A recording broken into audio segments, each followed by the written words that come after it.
1 week of high school football in the books. That can only mean one thing. It's week 2 of the Sports Huddle. Joining me, Jeff Birchfield, Andrew Smith, I'm J.D. Vaughn, here to cover all the high school action here in Northeast Tennessee, and Southwest Virginia joins the chat this week. We'll get right to the action here in a minute, but first, let's hear a word from our loyal sponsor, Lazy J Farms, Old-Fashioned Butcher Shop. Lazy J Farms has been raising the finest cattle and all-natural pork for 3 generations on the family farm in Fall Branch. Their blonde Aquitaine herd offers a leaner, healthier, and more tasteful beef. And the butcher shop is local, farm to table, and 100% authentic. This is the way your grandfather shopped for me, with steaks cut to order, quality assured, and ready to ship to your door. Open Thursday through Saturday on Bloomingdale Road in Kingsport. Come see us. Well, our game of the week last week certainly lived up to the hype. Science Hill, a 27-20 winner over Elizabethton. Jeff Birchfield, you were there.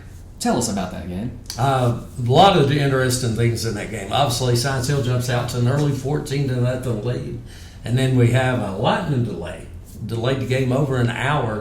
When we come back out of the lightning delay, Elizabethton's on fire. They score a couple of touchdowns, tie the game up, and then it's back and forth from that point on all the way to the end. A hard-fought 27-20 win for Science Hill.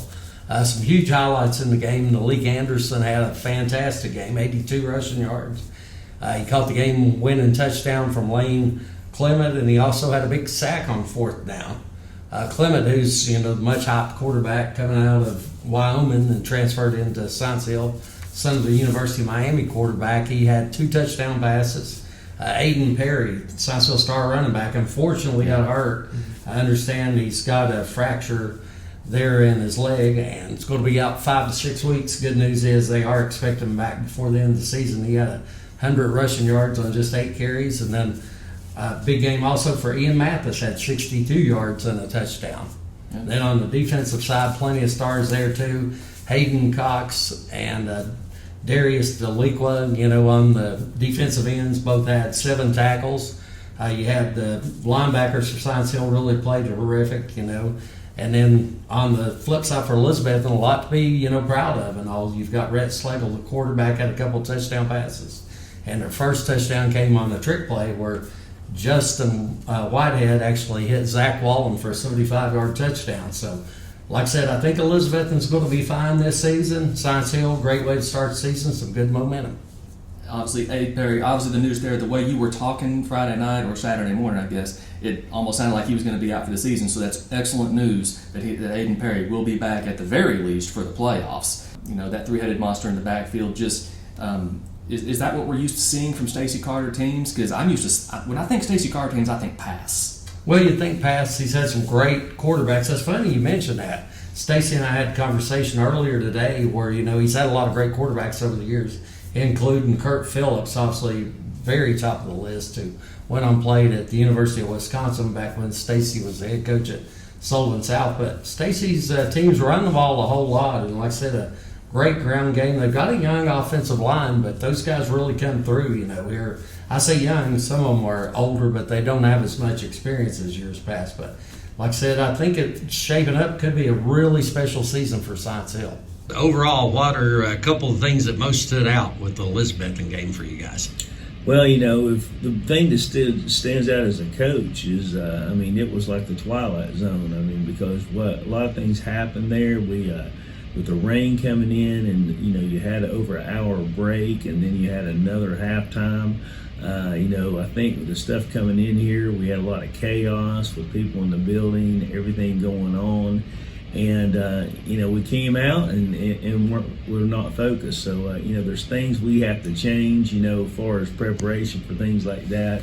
And didn't adapt too well to the situation. Anytime you got a crowd like we had and people everywhere, and you're trying to keep people safe, it ends up being a bunch of chaos. TV game, obviously a lot of delays, Jeff. Well, there was a lot of delays in Knox County too. My goodness, a game that was supposed to start at 7 didn't start till 8, got delayed by lightning again, and then there was a 20-minute delay for an injury for a member of Knox Central's sideline crew.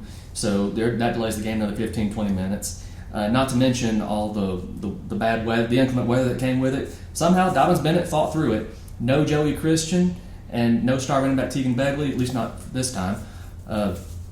Dobbins Bennett gets the win 26-20 at Knox Central.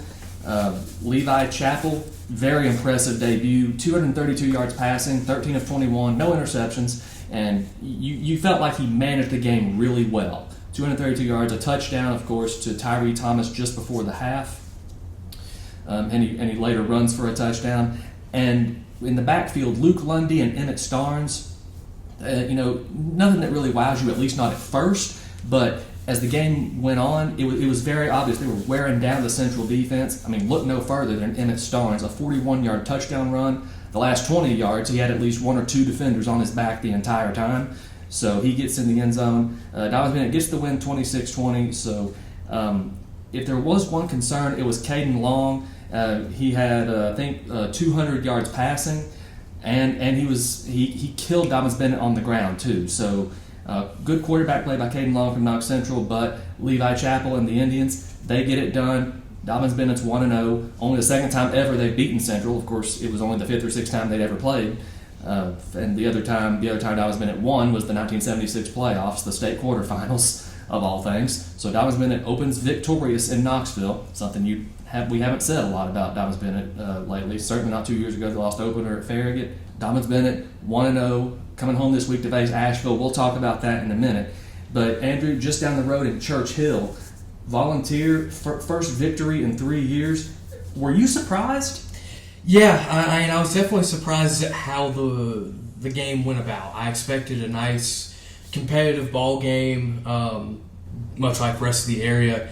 Had to wait 45 minutes for kickoff, had a lightning delay to push us back from 7:30 to around 8:15.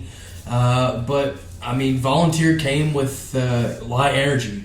Running back Bryson Christian on the third play from scrimmage goes 68 yards to the house, and after a Boone 3-and-out, you kind of feel that the momentum was there for Volunteer, and they just kind of took it and ran with it, literally, for Bryson Christian. Over 200 yards rushing on just around 13 carries. So it was just a very impressive day for the Falcons. You'll love to see that for first-year head coach Jeremy Wagner.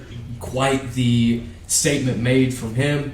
Quite the statement made, I thought, from the Falcon lines, offensive line, defensive line. I mentioned today that Bryson Christian had on the ground.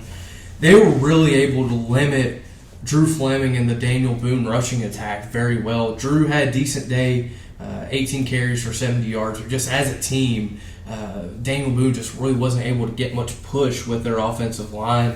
It was a very impressive day for them. And obviously, as the game kind of went along, Daniel Boone was forced to throw it a little bit more than Jeremy Jenkins likes to throw it. He tends to be a coach that wants to keep it on the ground, but he couldn't. When you get down, 24-0, 30-0, you got to throw it. So that's what they did. Rice Stone definitely kind of still trying to feel his way through the offense for Daniel Boone. Kind of to be expected, first year starting for him on opening night. Meanwhile, for Volunteer, Lincoln Wilson got the start at quarterback, not Jameson Mao. So when Wilson came in, he really handled himself well, managed things well, threw for a couple touchdown passes. So overall, just a very strong performance for Volunteer, and one they can certainly build on next week and into the rest of the season.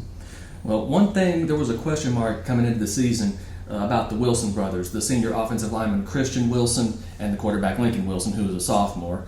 Obviously, we weren't sure. Jeremy Wagner did not name his starting quarterback in the preseason, so I guess I shouldn't have been too surprised at that. But Christian Wilson, an all-state offensive lineman last year at Jefferson County, there was a question whether or not they would be eligible because they did follow Coach Jeremy Wagner from Jefferson County to Volunteer. Obviously, they got things cleared up because clearly they played, and you got to say that's a good first impression for them. Oh, it absolutely was. Between the work the offensive line did and the work that Lincoln did throwing the ball. And man, it was just, you get to the end of the ball game there, and just wanted to speak a little bit on it was an emotional outpouring from that Churchill Volunteer community after finally getting that first win. Students came onto the field celebrating with players, talking to Coach Wagner after the game. He was very clearly emotional. It was a very cool scene to be a part of in Churchill. West Ridge up in Blountville, the Wolves, 5 for 5 in season openers. This time, much tougher, obviously. Tennessee High, which has been kind of on the rise in Class 5A lately, Westridge gets the win 30-13, kind of a deluge up in Bluntville as well. Justice Hilton, the new starting quarterback at Westridge, as Coach Woody Hayes once said at Ohio State, only 3 things can happen when you throw the ball, and 2 of them are bad. Well, Westridge threw the ball twice the entire game. One of them was completed for 24 yards, but other than that, Ethan Amix and Justice Hilton just led the ground game. They just wore down the Vikings. Both of those guys ran for 2 touchdowns, and one of Tennessee High's touchdowns, of course, was a defensive touchdown, a 66-yard fumble return by Cooper Boer. But Westridge recovered. Westridge wore the Vikings down. Honestly, Brian Woodson was there on the coverage. Brian Woodson is here with us in spirit this week. What really stood out to me in this game, obviously Tennessee High was forced to pass, which they're not known for.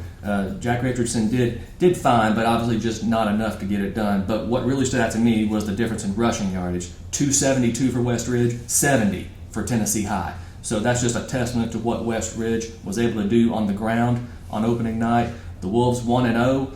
So you got to be on the lookout for Westridge in Region 1-6A this year. Another game to discuss. I don't know if you could really consider this an upset, Jeff, but Unicoi County gets the win over David Crockett, 27-13. Colby Jones might have a new favorite target, and his name is Avery Hatcher. Yeah, I don't think you can call that an upset at all. I know, Coy County is smaller classification than Crockett, but playing at home. And like I said, with senior quarterback Colby Jones, I think a lot of people felt that the Blue Devils come out on top on this one, and they, like you said, did. I mean, Colby and Avery, very good connection there. I think they had some good running attack also with the Blue Devils. So a couple touchdown win, great way to start the season for Drew Rice and his bunch. Yeah. Blaze Rice kind of stepped in there at running back, filling the gap, of course, left by Branson Saltz. Avery Hatcher, 6 catches, 144 yards. Look out for the Blue Devils this year, Jeff. Yeah, I mean, I think they have to be one of those favorites like we talked about in 3A. I really think it'll probably come down between them and Gatlinburg-Pittman. I know we did our previews of the regions last week, but I think Unicoi County is definitely a championship contender again. Cherokee, a big win for the Chiefs, 1-0 for the second straight year. Cherokee wins 34-13 at Pigeon Forge. Landon Jeffers with a couple of touchdowns in the first half, one to Ezra Garrett, the other, of course, to one of his favorite targets, Lofton Hayes. Jaden Weston runs for 151 yards. Look out for the Chiefs. Could the Chiefs challenge for that upper echelon in Region 1-4A this year with Greenville and Elizabethton? Cherokee did finish third last year, so the Chiefs played Elizabethton tough a year ago, but of course the Cyclones pulled away. Could this be the year Cherokee gets over that hump, secures a home playoff game? Well, if opening night was any indication, look out for the Chiefs this year. Up in Mountain City, Jeff, the triple option of Johnson County met the air raid of Sullivan East. Johnson County came on top, but just barely. Yeah, I think the margin surprised me a little bit in this, and no disrespect Sullivan East, but I know Johnson County handled them pretty easily last year. But this year they had to go to the fourth quarter. Braden Dickens with a 17-yard run there in the fourth quarter to pull out the victory because East had taken over with Blue Prophet, had a 68-yard touchdown reception from Peyton Lingerfeld. And just talking about Woody Hayes saying nothing good can come from the passing game, but it sure did for Sullivan East because Lingerfeld ended up with 2 touchdowns and also 276 yards, and sort of how his arm goes is a little bit of how, the Patriots go. And then on the other hand, Mejia's back this year, but he's only the third leading rusher on that team. Dickens had 133 yards, and Jonathan Lizzie had 101 yards, and then Mejia 86 yards. But combined now, that's 44 carries, 345 yards for that Johnson County rushing attack. And a promising return for Juan Mejia after, of course, the leg fracture that ended his junior season prematurely. So congratulations to the Johnson County Longhorns. They also are 1-0 in Region 1-3A. Could they challenge Unicoi County and Gatlinburg-Pittman? Well, they beat Gatlinburg-Pittman last year, but it cost them Juan Mejia in that game. So we may have another logjam at the top of Region 1-3A this year, guys. Andrew, we go to Carter County. Happy Valley, I don't think this really surprised anyone. Happy Valley, with Keelan Relaford added to that ground attack, my goodness, they just ran wild. They really did. And I wanted to start first, honestly, with the Happy Valley defense. It's been what has carried Happy Valley throughout this strong run they've been in Region 1-2A, and it showcased well for itself again. Minus 11 yards, Andrew. Yeah. Minus 11 total yards they allowed. Yeah, no, that I think that's getting the job done defensively, just a little bit. But yeah, it was a very strong night overall for Happy Valley. There was a little bit of a question mark heading into the season who would start quarterback for them. They ended up going with Gabe McDougald. He throws for a couple touchdowns, but obviously it starts and ends with the run game. Keelan Rutherford, strong day, 4 carries for 74 yards. As a team, Happy Valley ran for 269. So just overall, not necessarily a surprise to see Happy Valley have a strong showing like that, but it just kind of reinforces the thought of they're going to be quite the contender in Region 1 2A this year. And there was a game on Warrior Hill that did not involve Happy Valley. It involved the Hampton Bulldogs playing their first game on that new turf there at Happy Valley. Happy Valley, of course, is Hampton's temporary home this year. Hampton Bulldogs get the win 60-19 over Avery County. Holy cow, Hampton has a loaded backfield. Yeah, it's not just one guy with the Bulldogs this year. It's led by Peyton Townsend, son of the former Hampton great Adam Townsend from the mid-2000s. But Peyton got the scoring start early with a 15-yard rushing touchdown, but you get some of him, you get some of Isaiah Belcher, quarterback Carr McKinney's a threat to run it as well. Overall, Hampton ran 46 times for 337 yards. That's what Hampton wants to do. Hampton's a running football team. They've almost always been a running football team. So I think the message was established that we're not changing who we are. We're going to keep pounding away at the rock. Just overall, very strong day for Hampton at the office. Obviously, a big matchup upcoming with Johnson County on Friday. We'll talk a little bit more about shortly. Yep. And a couple of shout-outs this week. Providence Academy, their first game in TWSAA, the Division II Class A East Region. The Knights get the win on opening night, 64-0 over Asheville Christian. So Providence Academy on the rise. Tri-Cities Christian also hits the 60-point mark, 60-24 win at Lancaster Christian. Two very young programs on the rise that we could be hearing a lot from in the next few years. So that's going to put a wrap on Week 1. We'll get right back to preview the Week 2 action right after this. Lazy J Farms has been raising the finest cattle in all-natural pork for 3 generations. Our blonde Aquitaine herd offers a leaner, healthier, and more tasteful beef that ships from our store directly to your freezer. This is the way your grandfather shot for meat, only now we wrap it, seal it, and send it right to your door. We have plenty of options to pick from, and they're all fresh and natural. Just visit our website at lazyjbeef.com and choose your package. We'll get it straight to you. Our game of the week this week, this was a tough one. Several games to choose from. Our game of the week this week, West Ridge hits the road to David Crockett. West Ridge 1-0, of course, for the 5th straight year. David Crockett 0-1 after that tough loss at Unicoi County. Jeff, so just how big is this for David Crockett's? Well, Crockett definitely would like to have a win right here because their first 5 weeks of the season, just a brutal schedule. But, I mean, that's a tough Westridge team coming in. You're talking about Justice Hilton and Ethan Amix. They don't throw the ball a lot, so I think they're a little bit one-dimensional. But then that might be a little advantage that Crockett actually has in this game because A.J. Wynn's a really good quarterback, and then you've got Zeke Sloan out there, really good athlete. So possibly, Crockett can, get a little bit going through the air attack this weekend. Yeah, Sam Casey, of course, led the Pioneer ground game this week. Just a huge week for both teams. One, can West Ridge keep its momentum going? And two, can Crockett find its identity? Because, like Jeff said, just a brutal schedule for the Pioneers. So a huge week in Jonesboro for both teams. Andrew, a big week in Bristol this week. Tennessee High hosting Elizabethton. A battle of teams that just need some momentum right now before they get into conference play. What can we expect from this game? Yeah, I think we can expect two teams with very high expectations coming into this year. Both teams wanted to compete in their respective regions. For Elizabethton, I don't think they necessarily played bad this past week against Science Hill. The Toppers just made a couple more plays than they were able to make. That's football. That just kind of happens. Obviously, if you're the Cyclones, you're still looking to lean on Rhett Slagle in the passing game.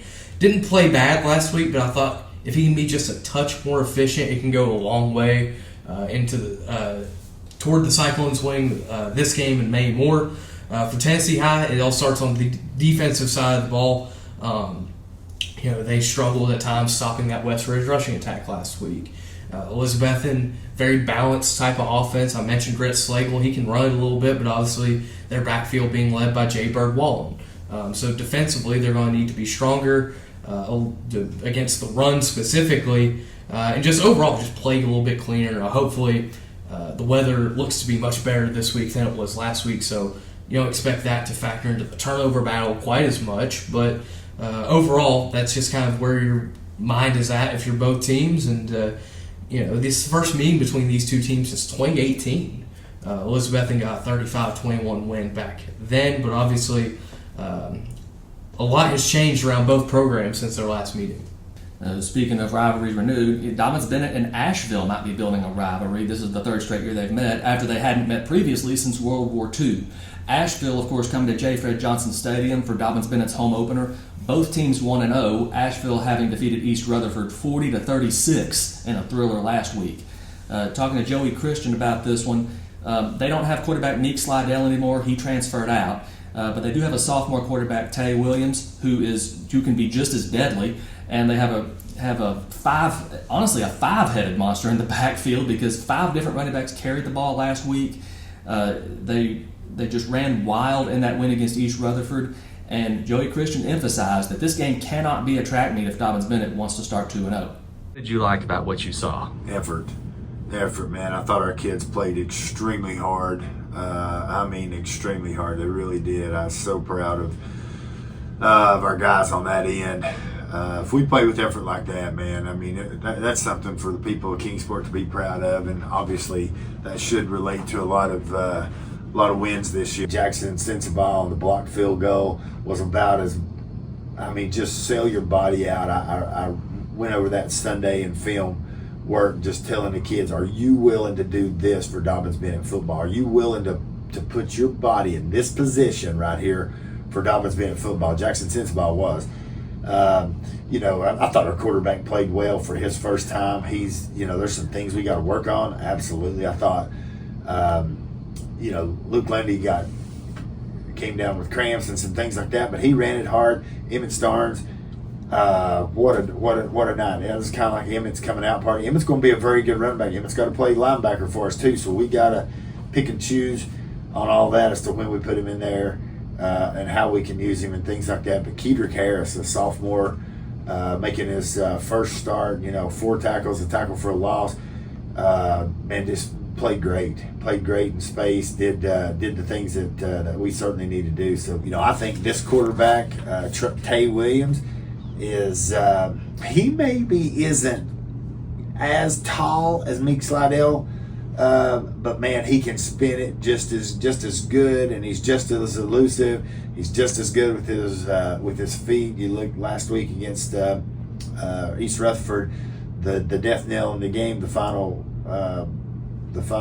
touchdown that they scored was a little back to pass, and protection breaks down, and he makes one guy miss and gets out of the pocket, and then he makes another guy miss, and then he makes another guy miss, and before long it's about a 25-30 yard touchdown that he runs just on a simple play. That's the stuff that we can't let happen to us. So Dobbins Bennett and Asheville kick off 7 o'clock at J. Fred Johnson Stadium this Friday night. Speaking of non-conference games, Science Hill has a pretty big one on the road at Morristown West, a Morristown West team that got beat pretty handily by one of the best teams around Greenville last week.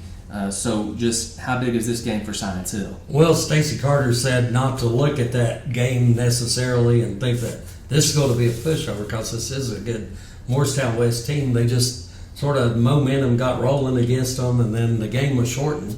Actually, 35-0 win for Green Devils over Morristown West. But West, the Trojans, they come back with, quite a few good players from last year. They had Malachi Monroe, who was second on the team in rushing last year. You got Bobby Fair, who was their leading rusher against Greenville.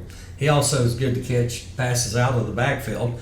And then they settled on the quarterback, Riley McClellan. He was like last year's shared time, at quarterback, and this year he's their starter on defense. They've got some really good guys. They got senior linebacker Lucas Orr, who was the leading returning tackler from last year's team, Michael Holmes. Then on the defensive line, you got Keegan Covington, and then like they're good at all 3 levels. At defensive back, you got LaDavion Rabin and Jameer Williams, who are both really good there in that defensive backfield. So there's, a lot of talent on this team, but I think Science Hill really does match up well with them. It's the first time they've met since 2020 when they were actually conference rivals in Region 1-6A. Of course, the next year Morristown West moved down to 5A. Science Hill historically owns the Trojans 14-2 overall. I'm sure Stacey Carter cares nothing about that. Andrew, I would say in Hampton, but Hampton's football stadium has been demolished. So at Happy Valley this week, the Hampton Bulldogs host Johnson County, a battle of 1-0 teams. Obviously, with Hampton being geographically one of the closest teams to Johnson County, there's the rivalry. But just how big is this game for both teams? Oh, it's massive, and you mentioned the rivalry of it. Hampton kind of can consider multiple different teams rivals. They've got Johnson County, they've got Happy Valley, they've got Cloudland. For Johnson County, their biggest rival's on the bottom part of the lake, of Watauga Lake, down there at Hampton. This is no love lost at all there. Last year it went the way of the Longhorns, big way, 41-8, but I definitely expect this to be a much tighter contest than it was last year. Johnson County bringing in their first-year head coach Tyler Trussler, a Hampton graduate. Interesting kind of dynamic there, but yeah, this is going to be a run-heavy team. You mentioned Woody Hayes earlier. I think he will be happy with the style of play we will see at Happy Valley on Friday night between the Longhorns and the Bulldogs. Mentioned that stable of backs Hampton has between Peyton Townsend, Isaiah Belcher, quarterback Connor McKinney. All three very much threats to run. You could even line up a receiver like Brock Shelby in the backfield, which Hampton did in their jamboree before the year started. And yeah, for Johnson County, it's back at the triple option. It's a lot of Juan Mejia. It's a lot of just forcing the defense to make decisions. And if you make the wrong decision, they can absolutely make you pay on who you're trying to stop in that running game. So it should be a fun night up at Happy Valley for one of the area's better rivalries between smaller schools.